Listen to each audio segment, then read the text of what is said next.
Hello guys, आज मी आले राहता येथील एका छोट्याशा नर्सरीमध्ये. कारण उद्या आहे 25 मार्च, म्हणजेच माझ्या लाडक्या अर्णव दादाचा बर्थडे. त्याची इच्छा होती की आई आपण यावर्षी काहीतरी स्पेशल करू. म्हणून मग आम्ही शाळेला एक छोटीशी भेट देण्याचं ठरवलं. 11व्या जन्मदिवसाची खास आठवण म्हणून शाळेला 11 प्रकारच्या वेगवेगळ्या झाडांची रोपे भेट देऊया असं ठरवलं. खरं तर आज 24 मार्च, आज सकाळीच माझा छोटासा ॲक्सिडेंट झालाय. पायाला आणि हाताला थोडंसं लागलेलं आहे.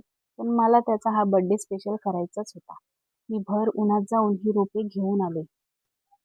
दुसऱ्या दिवशी सकाळीच म्हणजे 25 मार्चला बर्थडेच्या दिवशी अर्णवला छान प्रकारे तयार करून स्कूल बसमध्ये स्कूलला पाठवून दिलं. त्यानंतर मी सर्व रोपे घेऊन द्रोणा अकॅडमी स्कूल राहता येथे पोहोचले. तिथे आल्यावरती या मावशींनी मला ही रोपे काढण्यास मदत केली. स्कूल प्रिन्सिपल रोहम मॅडम तसेच अर्णवच्या सर्व टीचर्सनी अर्णवचं भरभरून कौतुक केलं व त्याला जन्मदिवसाच्या खूप खूप शुभेच्छा दिल्या. अशा प्रकारे त्याचा हा 11वा वाढदिवस 11 प्रकारच्या रोपांची झाडे सप्रेम भेट देऊन साजरा करण्यात आला.